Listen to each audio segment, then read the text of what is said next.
Good evening, everyone. Welcome to Corridor Conversations. This is the California Intercity Passenger Rail Leadership Roundtable. I'd like to welcome all of you if you've tuned in. My name is Priscilla Kalugden. I'm the Capital Corridor Joint Powers Authority Marketing and Communications Officer, and I'm really pleased to have you here tonight. And we have a slide deck prepared for you, as well as we'll be hearing from the current JPA leaders for all three intercity rail services in California. So I'm going to go ahead and get started because I know we have a lot to cover. And part of what we are doing here, I want to cover some housekeeping for today's event. All participant cameras will be turned off.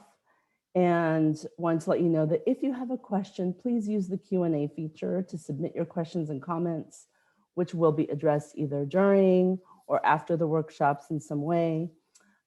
We will have all of our participants who are attending today to be muted on default. And we are recording this, so I want everybody to know who's tuned in that we are recording this event tonight, and we will make it available online after the event sometime in the next few days.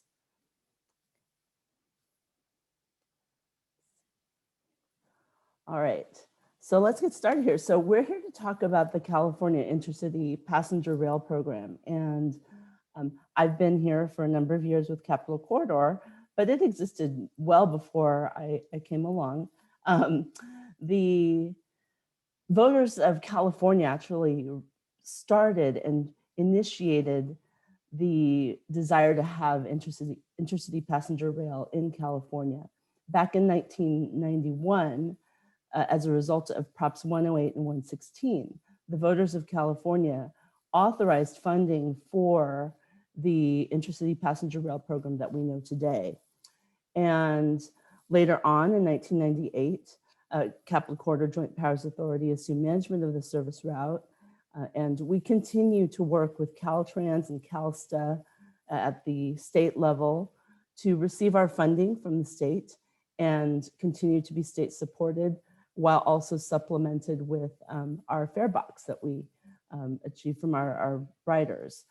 The San Joaquin JPA and LOSSAN also assumed management of their respective services later on in the 2000s, 2015. And as you can see, we've time and time again, California voters have voted in favor for intercity passenger rail and other transportation modes. And together, the intercity passenger rail program really makes up quite a bit of the national network ridership. 50%, in fact, of the state-supported ridership is made up of California routes. Just to get a little bit into this, the Joint Powers Authority, if you're not familiar with this structure, the communities along our routes and our service routes had expressed a lot of interest in having direct input into the management of the services. At the time, they were managed by the state with Caltrans, and particularly along the Capital Corridor route, there was a lot of interest in local input and being able to connect better with local services and work better with some of the regional agencies. So in 1996, legislation was enacted to form the Capital Corridor Joint Powers Authority, which was the first, I believe, of its kind for intercity passenger rail. And then, of course, as I mentioned earlier, along came LOSSAN, who wanted to also assume service for the Pacific Surfliner and better achieve connectivity for their route in their areas and have better oversight. And the same with the San Joaquins and the San Joaquin Regional Rail Commission. A little bit on the history. I'm not going to go into all the details of this, but the Capital Corridor, it links the first state capital, which was San Jose, with the current location, Sacramento. We've had a lot of service changes over the years. The Surfliner, a lot of you can take a look at a lot of these things online, but they really had a history with the Atchison, Topeka, and Santa Fe surf line, and then became renamed the Surfliner, the Pacific Surfliner, in the early 2000s. And that has really expanded their brand throughout the whole region that they serve. And the San Joaquins, they're one of the only services that serves Yosemite, which is a very interesting with all of their bus connections. And they serve a great number of areas throughout our state. So California Intercity Rail today, I mean, all of the services that we're talking about today, the state services, the Surfliner, the Capital Corridor, and the San Joaquins, all three are in the top 5 of the national intercity rail services. And together they serve 6 million passengers, which annually, removing about 500 million vehicle miles from the state's roads and highways every year. And 3 of the stations are in the top 10 busiest stations in the national network. So with that, I would like to get to our leaders for today. We have with us tonight, we have Rob Padgett, who's from Capital Corridor Joint Powers Authority. He's our managing director. We also have Donna DiMartino from LOSSAN Rail Corridor Agency, the managing director for the Pacific Surfliner, and Stacy Mortensen from the San Joaquin Joint Powers Authority, who is the managing director for the Amtrak San Joaquins.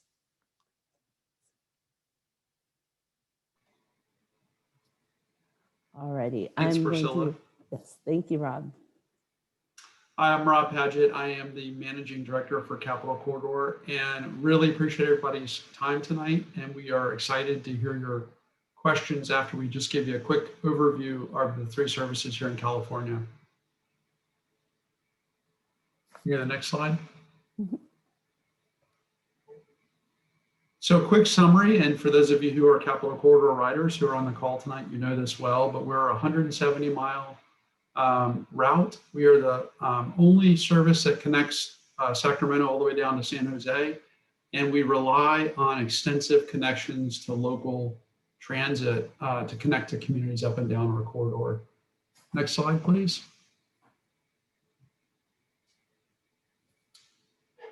And I would add, we're operated by Amtrak, and we have oversight over that service. So our big destinations along our corridor, for those of you who are fortunate enough to come and try Capital Corridor, serve lots of universities. You can see the picture behind me is a picture of the Davis Station, where we unload lots of students on Sunday night. And we're excited to have them back, hopefully in the coming months as they reopen for in-person learning. We also support the Levi Stadium down south. So as the games begin to come back again, we serve lots of football fans. International airports, we also serve lots of tourists up and down our corridor. And then of course, we serve the state capital of California, and we are excited to bring a lot of the 4th graders up for group school trips. And hopefully we'll be able to resume that in the not too distant future. Next slide.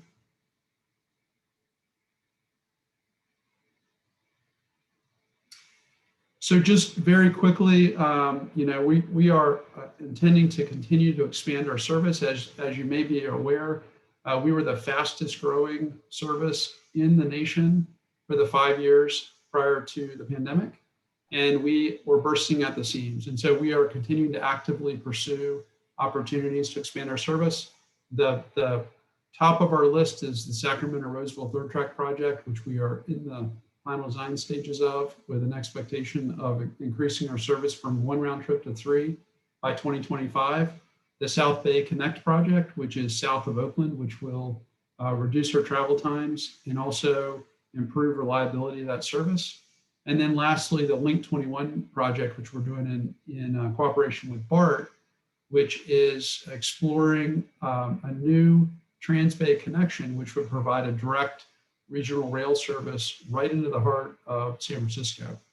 So we're excited to pursue all those projects. And with that, I'm going to turn it over to Donna DiMartino, our Southern partner. Well, thank you, Rob. Hi all, I am Donna DiMartino and I have the great privilege of being the Managing Director for the LOSSAN Rail Corridor Agency. And so next slide, please. So what is LOSSAN? That's actually a question I am asked many times. Well, LOSSAN is a corridor and an agency. The LOSSAN corridor spans along California's beautiful coastline from San Diego to San Luis Obispo. And LOSSAN agency is a joint powers authority, just as the others on the call on the webinar tonight.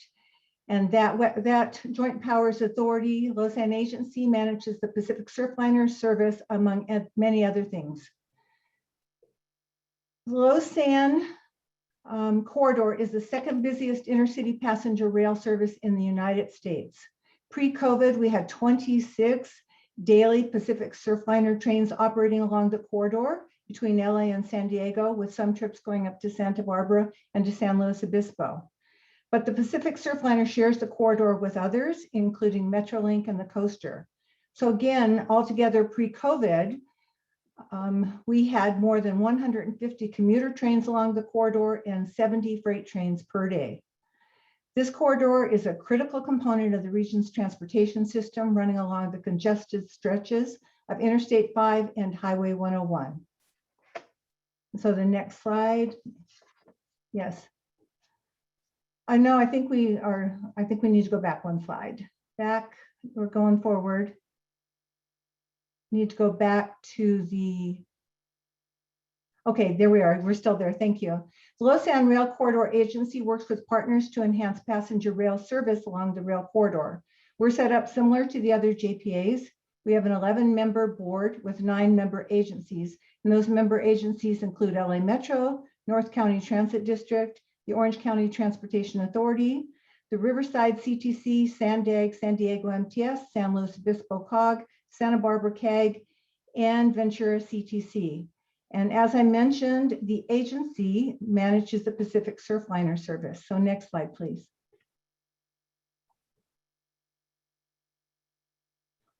So now an overview of the Pacific Surfliner service. The Surfliner is the busiest state-supported passenger rail service in the United States, with a pre-pandemic ridership of about 3 million annually. The Pacific Surfliner travels the entire span of the LOSSAN rail corridor and includes top destinations like San Diego, Los Angeles, and Santa Barbara, and many others. Prior to the pandemic, and this is something we're really quite proud of, our fare box recovery was as much as 70%. That means our customers paid nearly 70% of the overall cost, and the balance of our costs were funded by the state of California. The Pacific Surfliner offers many amenities, including an optional business class, and of course, all of our riders are treated to beautiful views of Southern California's iconic sites and landscapes. And next slide, please. So in addition to the beautiful views our riders see while they're on the train, our routes serve many popular destinations and many world-class attractions. You see the slide there, we serve many beautiful beach towns, including San Diego, Oceanside, San Clemente, Ventura, and Santa Barbara. And then, of course, we're well known for our major tourist attractions, which include the Disneyland Resort, Balboa Park, the San Diego Zoo, downtown San Diego, downtown Los Angeles, Hollywood, and up north all the way to San Luis Obispo, the wineries that you can visit up there. We have airport connections with the San Diego International Airport, LAX, and the Hollywood Burbank Airport. Universities, we serve many higher education institutions and universities along the corridor. And we're pretty well known for our sports and entertainment venues as well. We see many people traveling to Petco Park, the Del Mar Racetrack, Angel Stadium, Honda Center, the Ventura Fairgrounds, and the Santa Barbara Bowl, and of course, many more. For those interested in California history, we travel to Old Town San Diego, Mission San Juan Capistrano, and many other historic locations along the corridor. We're really looking forward to the continued reopening of the state and the easing of travel restrictions along the corridor so that we can encourage safe and responsible travel to our many beloved destinations and attractions. Next slide, please. So looking ahead, We continue to see very positive impacts of the expanded vaccine rollout and the easing of travel restrictions along the corridor. Ridership in February was up 22%, and we continue to see positive ridership trends continuing into March. As part of our recovery, we'll continue to look at ridership and demand to evaluate opportunities for restoring our service along the corridor. And at the same time, we'll continue to work with our partners to increase the safety and the reliability of the services that we're offering.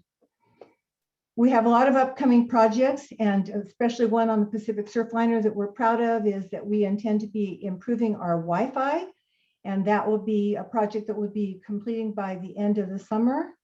We'll be providing a faster and more reliable Wi-Fi system for our customers. And then the last thing I wanted to talk about is our capital projects. Even through the pandemic, we continued with our major capital improvement projects along the corridor.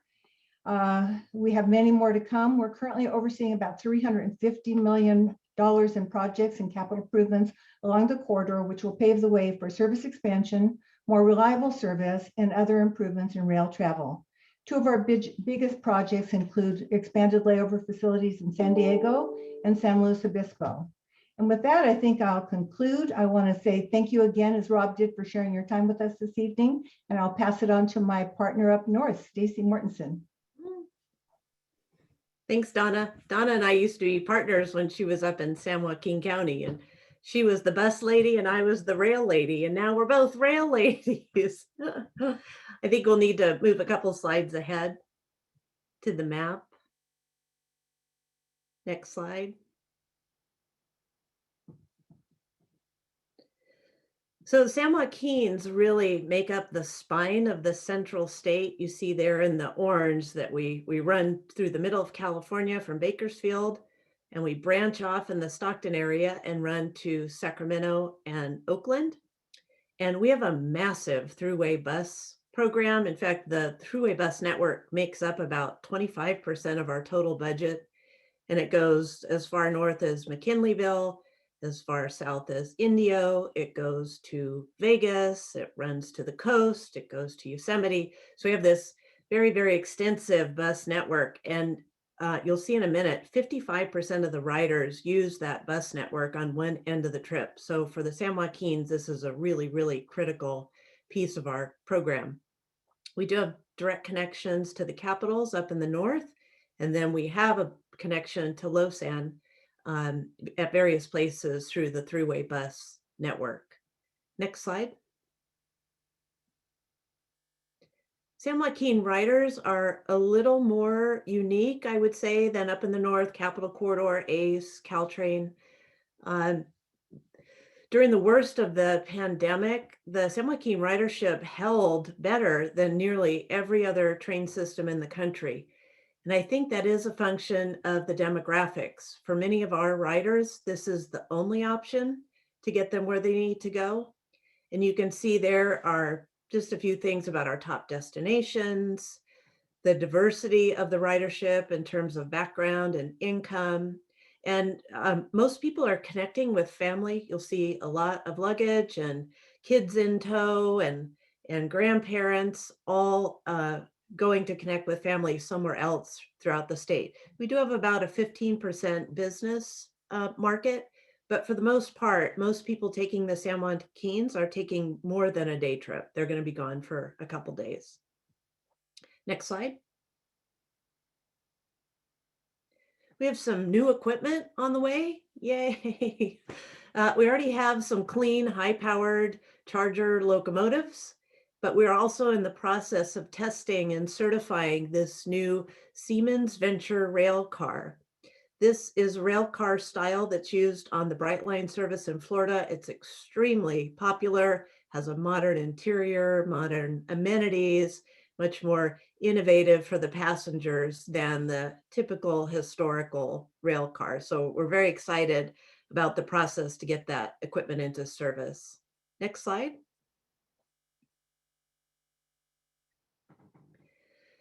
So in the midst of a very large expansion program, we have a lot of work to do between now and 2026. The state has funded about $1.3 billion worth of rail-related improvements. And we're taking the needed step to consolidate the ACE service in the San Joaquins where it's possible, so that we can give riders the kind of trip they want, where they want, without having to worry about who operates it, who funds it, who has the paint scheme, who has the logo. We don't really want to care about that. We just want people to get on and ride. And so in particular, north of Stockton, where you see all those multicolored circles, that is an area where we're going to consolidate the two kinds of services into one corridor.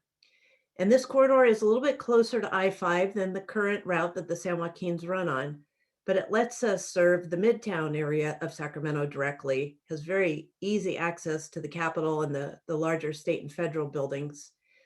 It allows us to connect with the Sacramento airport just outside of Natomas. A new interchange is being built there, so it'd be like taking the shuttle from the long distance route to the terminal. That's how far the Natomas station will be from the drop-off point. So it'll be a very, very efficient terminal connection to the airport. This line also lets us do something I've wanted to do for a long time, and that's look at extending passenger rail service northward so that we can hit areas like Marysville, Yuba City, Chico, someday Redding. And this, focusing on this alignment really opens that door. So I would like to thank the state. They've been very ambitious about the passenger rail program. They've put funding on the table to bring more rail service to you, the passengers and stakeholders, in the near-term horizon. This isn't something we have to wait decades for. It's right around the corner. So I think this is very exciting time in terms of expansion. And also the potential, given our governor's directive, for cleaner propulsion. We'll be looking at some new technologies in that regard. And then just more passenger-friendly amenities, easier ticketing, easier to get things that you want on board, easier to get information. That's something we're committing to working on. So the pandemic has been a temporary setback for sure. But everything we're hearing from the passengers is that they look forward to getting back on board, and we really look forward to bringing you more service. And I thank my other panel partners and look forward to the questions.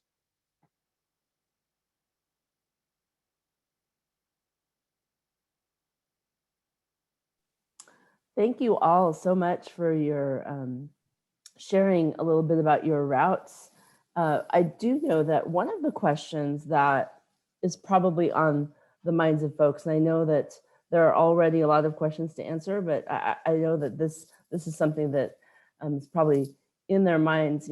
How has ridership affected, how has the pandemic affected ridership on your routes? And, what is your outlook in terms of, seeing a turnaround for those things? So I'm going to ask, I'm going to call on Donna first. Okay, thank you. We were devastated by the pandemic. We saw our ridership drop to under 10% of our normal ridership. And as we saw that things were going to be sustained at that lower level, we had to, you can see by the chart, we had to drop some of the services that we were providing. So we went from 26 trips a day down to 12 trips a day. And we're very happy. You can see the little blip, the increase there. And we believe it's going to keep increasing. So while we were under 10%, we're now up over 20%, and it's looking better every day. Looking forward to adding more service, hopefully in July, and then moving forward into the new year, into the end of this year and the new year with added services. That sounds so promising and so positive. I'd like to ask Stacy how things have gone for the San Joaquins, because I think the story's a little bit different than the other two routes in terms of how the pandemic affected ridership. Yeah, the San Joaquins endured a little better. And I think a lot of that is people that take our trains sometimes have to take that trip no matter what, no matter if there's a shutdown, no matter if they might have been laid off. We found we're providing a really essential trip because people proved it by riding the train. But I have to tell you something funny. I've been in a couple of meetings where people have said, or I don't think people are going to come back and everybody's going to telecommute. And it turns out they don't ride the trains at all. And so when we've surveyed our passengers, and we have the benefit of overseeing ACE service as well, we've been doing extensive surveys. And 85% of the people say they absolutely will come back. And since we had quite a few telecommuters beforehand, when we really look at the delta of who we might lose of existing riders, number one, it's small. Number two, there's a lot of people that because of the new telecommuting are probably going to move to places where they'll go into the office a few days a week, but they'll be further away. So they're going to be more likely to take the train in on those few days. So what we're seeing right now is that it's going to rebound and pretty much balance out to where we were before once the restrictions and all of the herd immunity issues are resolved. So I'm very optimistic.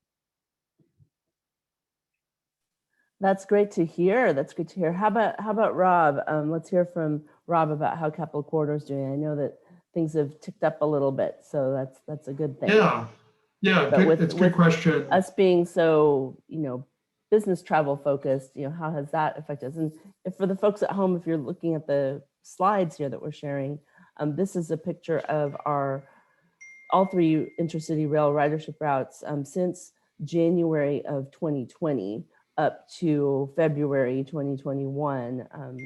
It obviously doesn't include March yet, so that's just what we're looking at here. Yeah, that's a good question, Priscilla. And for us, we had a similar drop. So I would say we probably were hit the hardest in the very short term. So our ridership went down to about 5% of normal in the middle of April. That was the low point. Came back a little bit up to around 15%. But I will say in just the last week, our ridership is up 14% in a single week. And I mean, really just a stunning change. And what's great about the way it's come back is that it has spread out across all of the service. So there's not a single train that is particularly busy, which means that we still have a lot of space on our trains. We've continued to run 4-car train sets so that people can space out. We want to make sure people are comfortable riding, and everybody's required to wear a mask on the train, but they are coming back. And I think, like Stacy, I'm quite optimistic about our future. And when you think about a lot of our riders, our students are going to come back without a doubt. They're new every year when we have new students coming into the universities. But a lot of our riders are business travelers and people who are doing the super commutes. And they may have a job in the Bay Area or Silicon Valley. They telecommute a couple days a week. On 1 or 2 days of the week, they ride in and they work on the train on their way to work. And in fact, one of the things that we are doing in our schedule change that's starting on Monday is you will now be able to travel from Auburn all the way down to San Jose, which is a new direct service that will let people who maybe have decided to relocate out to Roseville or Auburn or Rockland maybe go into the office once a week down in Silicon Valley. And that service will be expanded with that Roseville third track project I mentioned earlier. And we will allow those folks who live in Roseville the ability to travel all the way down in the Bay Area and to the south. And so I too share a lot of optimism. I think the intercity passenger rail service is likely to be probably the place where you will see a return to travel faster than a lot of the other transit services in the state. That is so great to hear from all three of you about the positive outlook for our services here in California. That sounds great. I know that as people start to get vaccines and start to look ahead towards the rest of the year and next year, that things are looking a lot more positive and people are feeling really good about that. So that's awesome to hear that people will be back and traveling, because I know that people want to get out there for sure. We have lots of questions in the chat. I am going to go a little bit out of order so that we can get questions in from not only different people, but also for different service routes, so that just so you know at home, we are going to jump around a little bit. But one of the questions here is for Donna, and what are LOSSAN's plans to increase train frequency to San Luis Obispo? Well, of course, we'll be looking at the ridership demands, but we are doing a lot of planning for increasing service up to Santa Barbara and San Luis Obispo. The capital improvements I was talking about, many of them are occurring on the northern part of our corridor.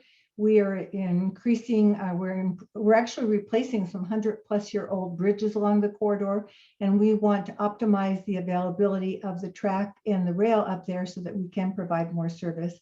And we're hoping that we'll be able to add another trip as early as July of this year. Great, thank you. And I've got a question here from, let's see, I'm gonna go from Gary.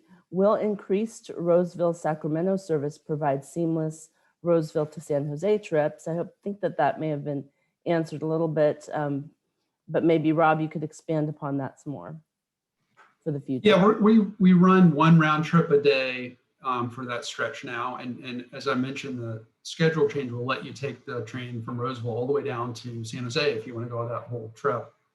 And then when we add that new service, some of that service will continue south of Oakland as well. So we're going to add 2 more round trips, and our expectation is we will start that service in 2025.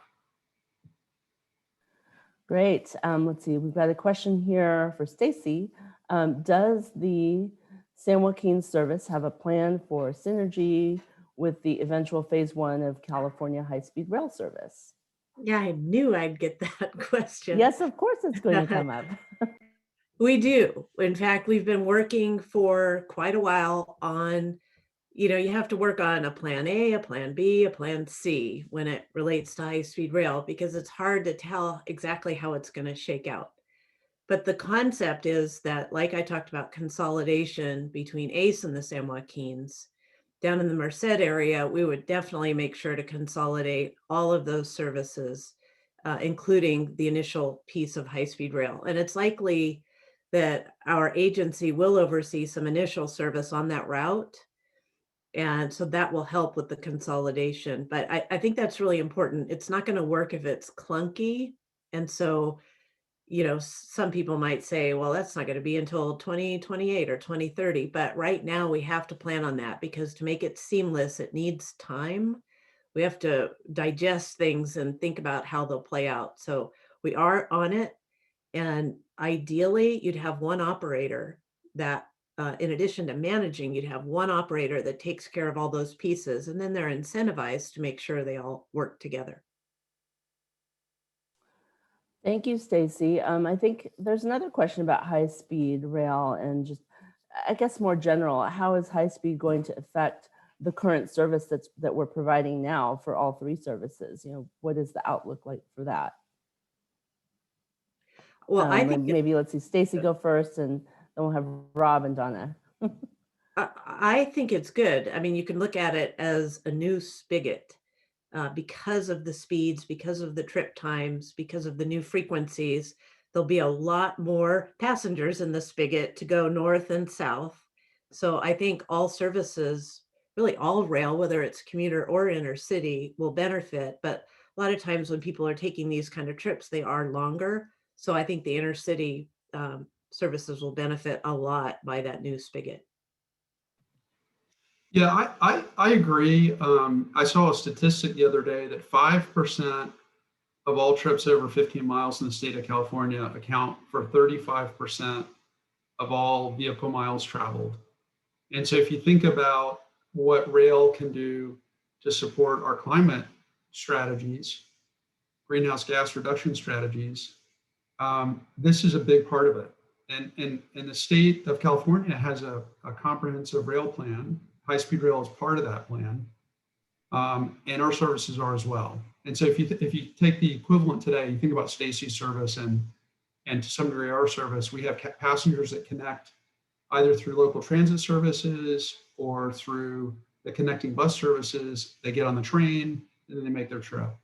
And what I think is happening in California is that as we provide solid networks of local transit, and then a complementary passenger rail network, it becomes easier and easier in the state of California to travel without ever getting in your car. And that has lots of benefits, environmental benefits, but also, as Stacy said, if you don't have access to a vehicle for whatever reason, that doesn't mean you can't go somewhere. You can still use our services. So I think, high-speed rail is just going to continue to help build that option for people in California. And I think high-speed rail will be a great addition to the services that we're already offering. We're watching with great interest as they're planning the programs. One of the capital programs that's occurring along the LOSSAN corridor, we're not managing it, but it is on the corridor, and that is at the LA station. And there are plans being made right now to expand rail capacity and to include space for the 2 high-speed rail tracks there as well. So we're looking forward to that being a supplement to the service that we're already offering. Great, thank you so much for sharing all that. This next question is for Rob, and Stacy may also be able to shed some light on this as well. But I know that this has come up time and time again for some of our passengers who connect through San Francisco. There are questions about the San Francisco Salesforce Transit Center stop and whether or not there's an opportunity to be inside or to add some kind of waiting room or luggage for that stop. So maybe Rob, I don't know if you want to answer that one. Yeah, I'll start maybe, and then Stacy can add to it. So if you're on Capital Corridor service or on the San Joaquins service, there are 2 ways to get into San Francisco currently. Well, there are actually 3. You could take the ferry, but that's if you're a tourist and you really want the view. It's a little slower. You can get off at the Richmond BART station, and our schedule change on March 29th is going to make that connection a lot easier. So we're timing it with the BART service. You'll have 6 minutes to get from one platform to the other. Should be a piece of cake. But if you're not a fan, or for whatever reason that doesn't work for you, you can get off in Emeryville and take what is contracted bus service that we provide that's only available to our customers.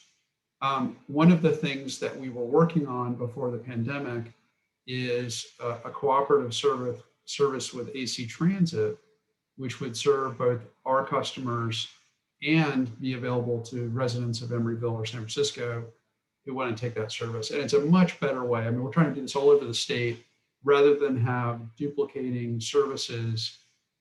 We actually look to coordinate with our partners. That project has been stalled to some degree with the pandemic service cuts, but it has not died. So it is still in the wings. And with that change, we would be able to serve the Salesforce Center. We just there's so much complexity to that issue that it's hard to address in a short call, but we did continue to provide the direct San Francisco service, but with an on-street stop at this point. And we're continuing to provide that, not to all of our trains, but to some of our trains at this point. I don't know, Stacey, do you have anything you wanted to add to that? No, I think you covered it. Okay, thank you. Thank you. I do have another question for Stacy, though.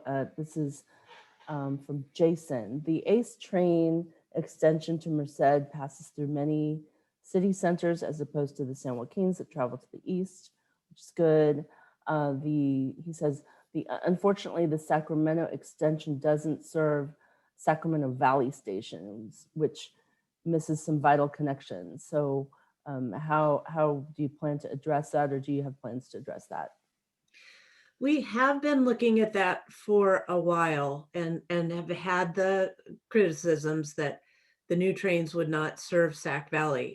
It's the junctions up there are a little complex, and the capacity of service into Sac Valley is getting smaller and smaller.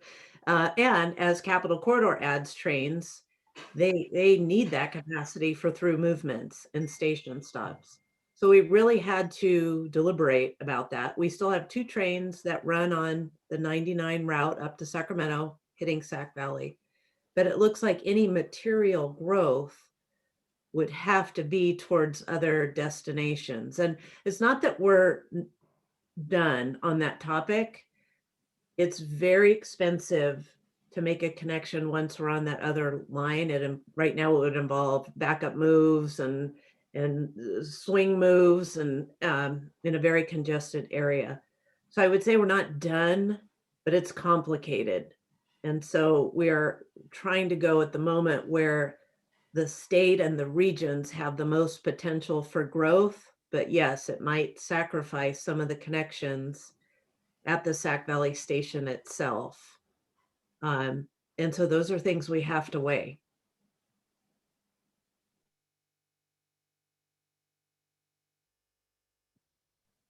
Sorry.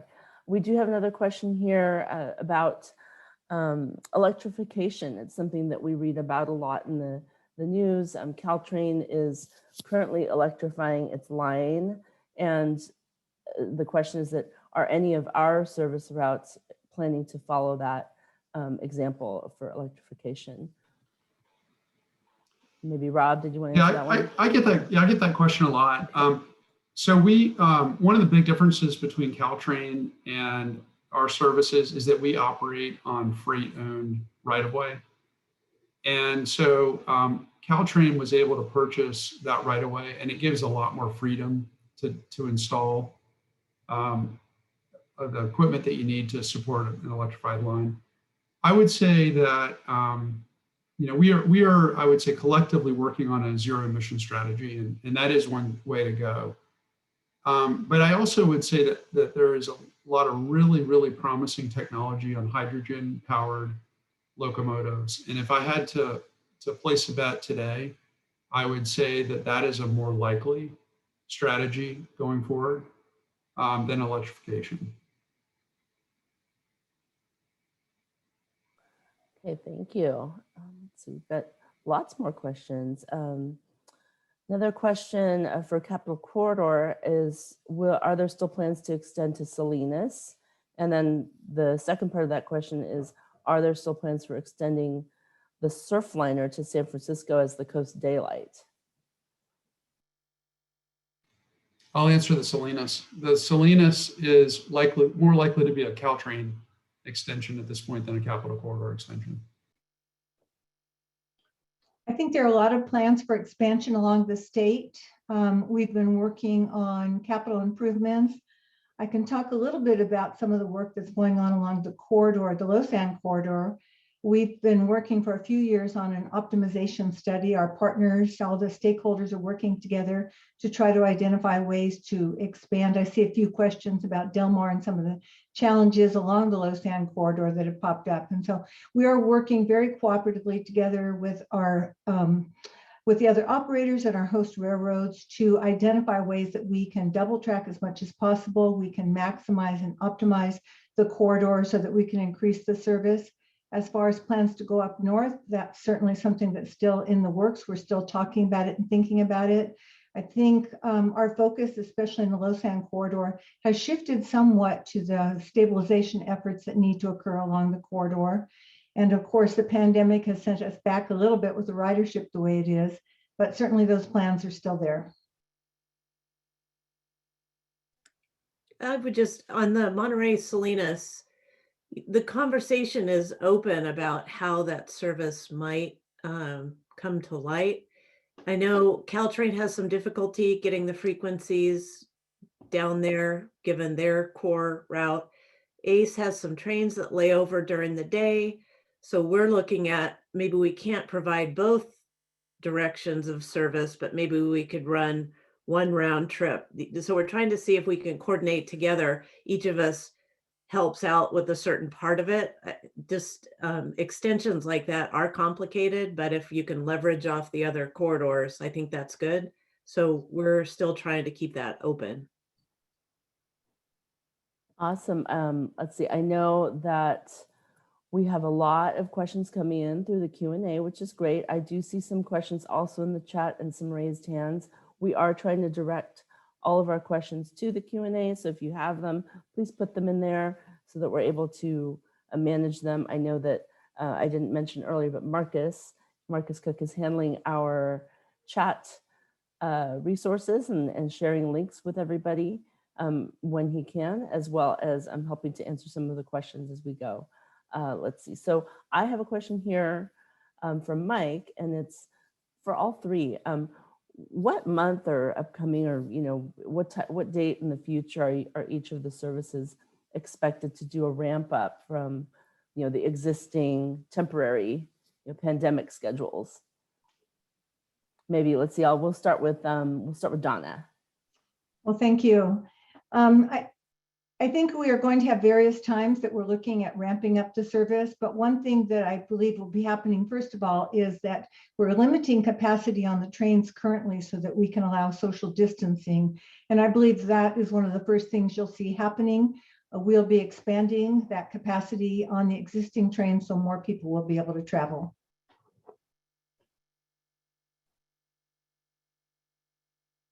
Okay, Stacy, did you want to talk next about ramp up? I think we're all trying to do this in a coordinated manner, and we take a lot of direction from the state and then from the riders. When are people comfortable, and under what onboard conditions are they comfortable? And so we're feeling our way through this a little bit. But I think I shared Donna's, we're going to be cautiously ramping up. Yes, I know. It seems like it's going to be very sort of fast and furious in some ways, and then we'll have to see how conditions go. Yeah, we're watching. My hope is that for us, we tend to have a surge in new riders in September and October. And as the three of us have talked, I think we expect the summer season, the tourist season, to be certainly busier than last summer. And so some of our more tourist-oriented services might need to add service a little earlier. For Capital Corridor, we think that we tend to be a little heavier on the long-distance commuters. My hope is that by, say, early August, we can add some more service to support some of the key routes, but we're going to be very careful, right? We want to make sure when we run the service that we do it in a fiscally responsible way, so that we can continue to operate and grow our service over a longer period of time. Great. That's great to hear. We do have some questions. A lot of our riders connect to our trains in various ways via transit, but also walking, as well as with bicycles. And I know that on Capital Corridor, that's very popular to bring bicycles on board and use it as their connection to the train from their homes. So has there been, the question here is has there been a study to determine whether or not, a California state bike share service, for all the three rail services could be optimized for last mile train, first and last mile train journeys? It's a good question. Not that I'm aware of, but because a lot of these services tend to be local services. But as you said, bikes are hugely popular on our services. And that last mile is sometimes difficult. So in Capital Corridor, we have been focused on lots of things: bike sharing agreements, e-lockers at stations for those who want to park for the day at 5 cents an hour, super cheap. And then we have racks on the train. So if you're really cooped up at home, what I would encourage you to do is, and I do this, you ride your bike to the station, bring it on the station, get off at one of our beautiful spots, go for a ride, get on a train later in the day, and you'll probably have a great day. I digressed a little bit, but you can't miss the opportunity. These routes go through some beautiful territory. It is. It's really beautiful, and also you get your exercise in too. So when you bring your bike, there's a question that has come in from one of our attendees who couldn't put in the Q&A, but due to Amtrak rules, currently people under 16 are not allowed to travel unescorted on our services due to the unaccompanied minor restrictions. But services like Caltrain and Metrolink don't have those same rules. What exploration has there been to relax those policies? I will go to, I don't know if this comes up for any of us very often, but maybe I'll start with Stacy. Yeah. And because we operate ACE too, we are very aware of that difference. With Amtrak, you get a lot of like a deep bench, a long history of service, a lot of access to research and development. But then, yes, some of these rules that are a nationwide issue can hurt a state like California that's trying to grow in its own direction and be more relevant to our people, our riders and their needs. So that's a good point. We're always making lists of things we can approach with the state and see if there is a way to divert off of that national rule. And sometimes there is, and sometimes there isn't. It just depends, but we'll definitely put that on our list of things that we'll talk to Amtrak and the state about. a good suggestion. Donna, did you want to add to that, or does that pretty much answer for you as well? I was thinking about how well Stacy answered that question. And just Yes. as a little bit of a follow-up, I think it's important for everyone to know that we are not just meeting here on the webinar tonight. We talk almost weekly, and in our weekly conversations between us and between our state partners, we are constantly trying to figure out how to make the service better, more relevant, more effective, and how to bring service back. So this is an ongoing conversation we're having, and we very much welcome your input and your ideas, because this is your service. We want to make it better for you. Yes, definitely. That's a good. Yeah. I was going to say that's a good suggestion. And we have some unstaffed stations, and one of the problems is you can't get on if you're an unaccompanied minor. You can't get on at an unstaffed station. So we're going to take that up. And I would say, we all do annual business plans, and we take comments from our customers and the public. And I would say to anyone on the call today, if you want to give us a suggestion, we absolutely look at them all the time. And some of the best ideas are the ones that we implement. I mean, we hear it from you all the time, and we do stuff that you suggest. So please submit comments. Yes, please. We do welcome them. And I know that we have like over 40 questions still sitting in the Q&A, and I don't think that we're going to get to all of them by 6 o'clock. So I'm going to try to pick several more so we can get through them. But I appreciate very much all of the attendees submitting their questions, both via the chat and the Q&A, and we are trying to answer them via the dialogue boxes if we can, and hopefully we'll be able to post something later on where we can post your questions and responses at some point, certainly with the post of the live recording. Let's see, I had another item. Let's see here. We have a question for Donna, and it's from Stu, and it came in a while back. I'm very concerned about the Pacific Surfliner and the problems through Del Mar. That's a major concern for passengers and of course by freight. Since I live in San Diego, I depend on this route. Do you have any insight on this? Good question. I actually think I saw a few questions about that. We're doing a lot of work along the corridor, not just us, but Sandag and other partners along the corridor. Last weekend, we were actually closed. We have what we call absolute work windows. We've been using this time when we have fewer passengers and less service out on the rail to do some improvements along the corridor. You'll see a lot more improvements coming soon. So we're very aware of the challenges. We're definitely looking into this, and hopefully you're going to see some real positive improvements very soon. And, I'd like to, follow up on that too by saying that, feel free to contact us.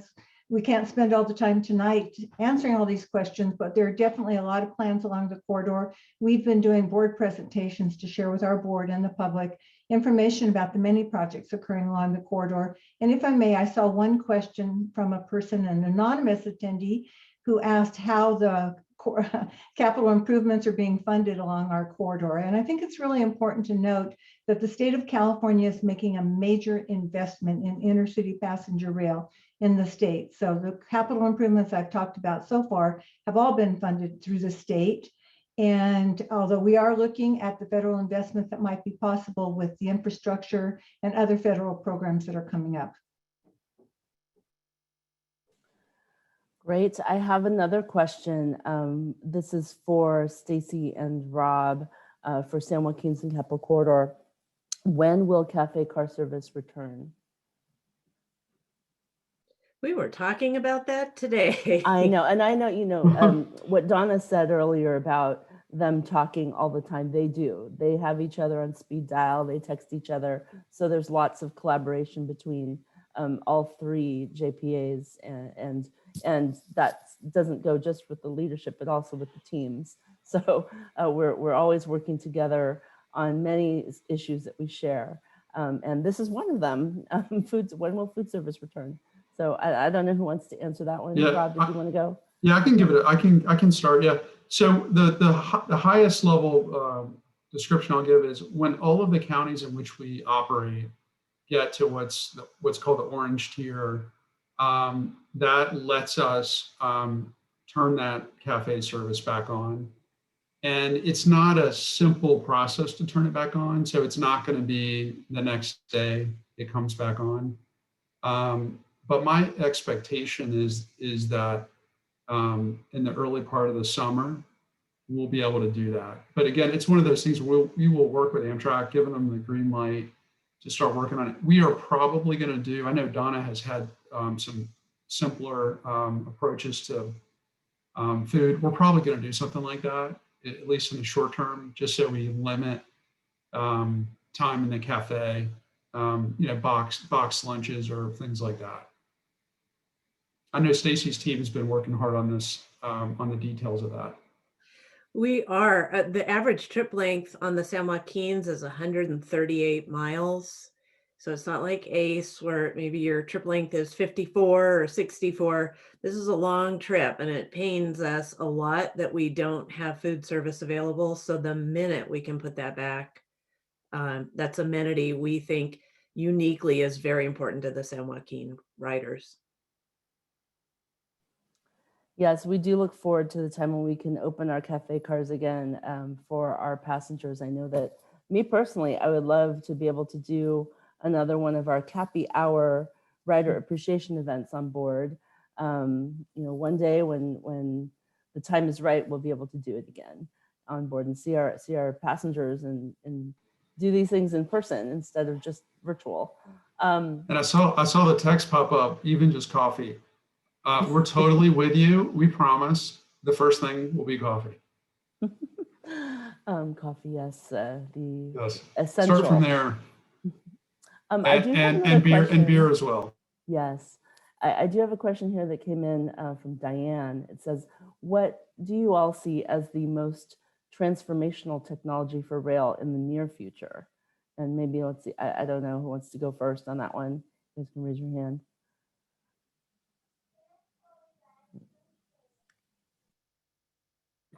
Yeah, let me start on that. I think that the California Integrated Travel Program that we're working on, and we're a sponsor of that, and the three of us are working closely with the state on that. The notion of this is a completely different ticketing setup. And I can't describe it in detail because we haven't finished it yet, but I think those of you who are regular riders know the limitations of the current ticketing system. If we can have a much more nimble and modern ticketing system, we can do things like, we have a lot of monthly pass riders, right? So you have to decide in July, am I going to ride enough to warrant a monthly pass or a 10 ride ticket, or do I just buy 3 or 4 single ride tickets? Well, we could set it up where you buy your tickets, and then once you get to the 10 ride mark, you get the discount. And then once you get to the monthly ride, you get a discount. And we can really do some big stuff that can be much more adaptable to our customers, much easier to use, take lots of different payment forms. I think that's going to make it a lot easier to transfer to other services, to get on at different stations and to still get discounts on our service. That's my vote. Well, let me add on top of that, the integrated travel program that we've been talking about statewide for a couple of years. It seems as if it should be simpler than it is, but it really is very complex to accomplish the goals that we're trying to accomplish. We're looking for, I see a question about fare integration. We want to see fare integration, not only among the rail routes, but also with our bus operators as well. So it's something we're working on. I think it will be transformational for our customers in the future. I think Rob already mentioned some technology, our locomotives. We're using new locomotives now that are reducing emissions, but we're looking forward to the future when we perhaps do go into a hydrogen-powered locomotive. So we're constantly looking for the future. We're very concerned about air quality, emissions, and just cleaning up California. Of course, just taking people off of those congested highways and getting them onto the trains is one way we're helping with that. I've seen some work from Deutsche Bahn. They've been doing some work out here with the state. We have some older equipment, as everybody knows, if they've ridden the trains. It's not the most modern. And they have some concepts for an onboard experience that's radically different than it is today. Right now, you walk in the train, you see like steel grates in the doorway and kind of an institutional looking setting. And you very orderly have to walk your way to your seat. And they have some concepts that are much more like being in a place, right? A Starbucks, and maybe there's seats that look out the windows instead of sit and stare straight ahead. And it just looked like a whole different ball game in terms of what you felt and what you experienced when you were on board. And I was really taken with that. And it's not something I would pursue unless writers really wanted it, but it seemed to almost like when movie theaters transformed, now I guess they serve dinner and tells you how long it's been since I've been, but reclining seats and massage chairs and all this, it just seems that would make the traveling experience so different. I'm very interested in that, but that's something we'd have to make sure that was a higher priority of the people writing than some other amenities. Thank you. I'm going to take one last question that we got in the Q&A, and then I'll move on to close up because we are already at time. The question that came in, and I know this affects all three routes, quite a bit in terms of our on-time performance, but what measures are being taken to help reduce trespasser strikes? And I'm going to go to Rob on that one. And I don't know if the others want to chime in as well after Rob's done. Yeah, I'll address that. And that has been a really serious issue for us, and not just us in California. It's a national issue.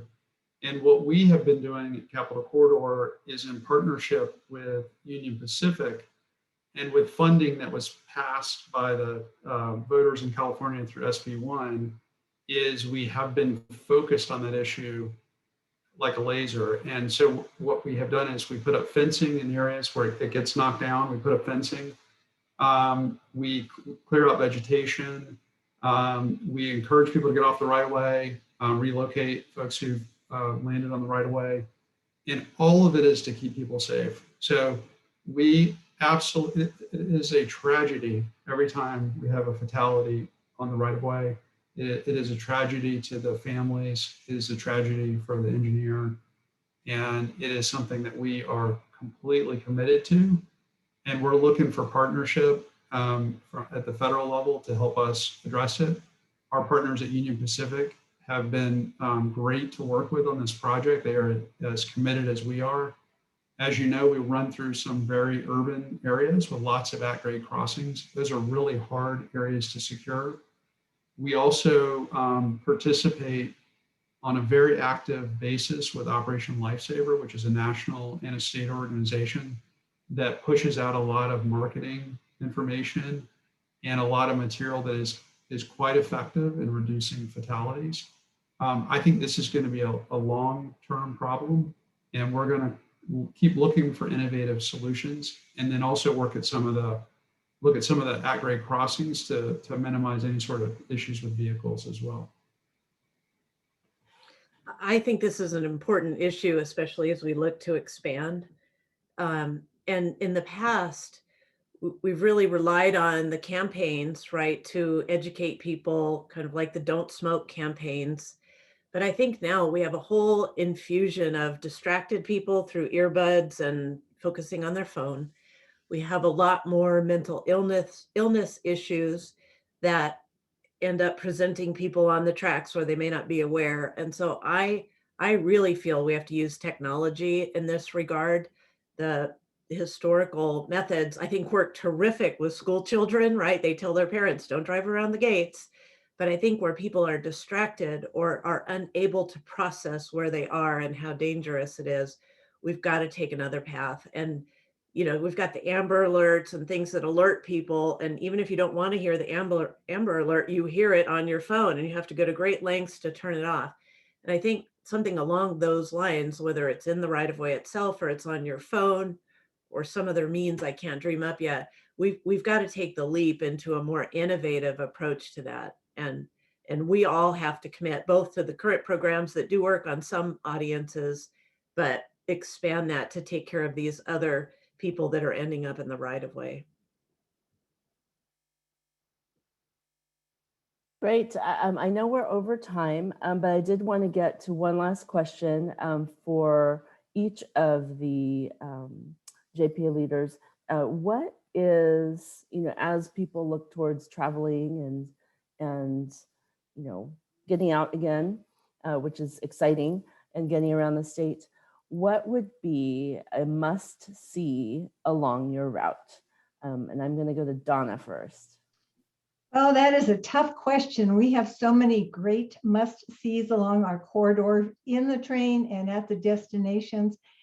But I believe that the favorite answer would be Disneyland. So if you ride the Pacific Surfliner and get off at the Anaheim station, you will find a bus waiting for you to take you to downtown Disney. So I'd have to say Disneyland.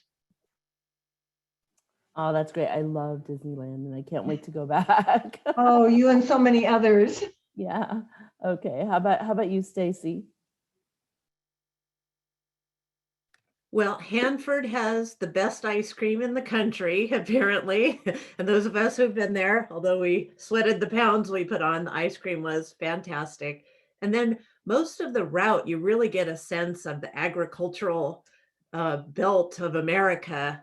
You see all the crops and kids are always asking, what's that? What's that? What's that? And if you're lucky like me and you travel with Brian on our staff, who is a farmer, he's like, those are almonds, those are cherries, those are, it's a very informative trip in terms of that. Plus, as you go through the valley, you see the snow-capped Sierras off to the east. And while we don't quite have the ocean that Donna has, some of those views of the Sierras just knock your socks off. I think that's something I really appreciate about all three routes, is just seeing the different kinds of views and the whole, the variety of landscapes that you can see through your train window from, of California. I think that that's something that I really appreciate. So I'm going to ask Rob, what is his must see along the Capitol Corridor route? So this is a hard question, right? Because we have board members up and down our corridor. So what do you say? But I appreciate the answers, and I love riding the other route. So that's my favorite. But I would say Old Town Sacramento. So I'm new to California, so I moved here a little over 3 years ago, and my kids were a little too old to go to fourth grade trips up to Sacramento, so we did it on our own and took the tourists through Old Town Sacramento, and it was just a wonderful way to introduce ourselves to the state. And just imagine the late 1800s when everyone was coming out here, and how quickly Sacramento boomed. But the great thing about that trip is that you get to see the beautiful landscape through the Sassoon Marshes on the way up there, and then stop at the train museum before you get back on the train, and you can't miss the train museum in Sacramento. That's great. And, as the marketing manager for Capitol Corridor, I have to make sure I mention for myself as well as my peers at the Surfliner and the San Joaquin that we do offer statewide discounts. So as you're planning your next trip, check and see, as we've shared here on the screen, that you might fit into one of the categories here, and be able to take your next trip at a discount. Bring your family on board and just enjoy a nice time, checking out our beautiful state. Let's see, I do know we've had a lot of questions about whether or not we will share the slide deck, which I think we can probably do that. We will try to email all the attendees with that. And also we will hopefully be able to answer so many of these questions that have come in. They're great questions, by the way. So thank you everybody so much for your participation.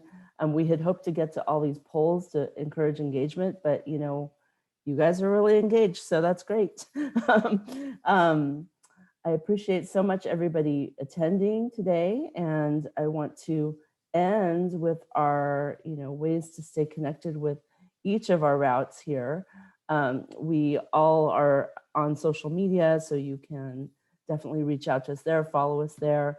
We'll try to post notices about the results of this webinar and post them notices about when it's up and available on those channels. And you can always reach out to us via our websites. We're happy to hear from everyone, and we do try to answer questions. So I want to thank all of our participants today, Rob, Donna, and Stacy from the Capital Corridor, the Surfliner, and the San Joaquins. Thank you very much to Marcus for handling the chat window and also some of the Q&A. And thank you all for joining us this evening. And we hope we can do it again sometime. And Thank with you, that, I'm going to Priscilla. end it. Thank you. All right. Thank you, everybody. Thanks. Good night. Have a great night.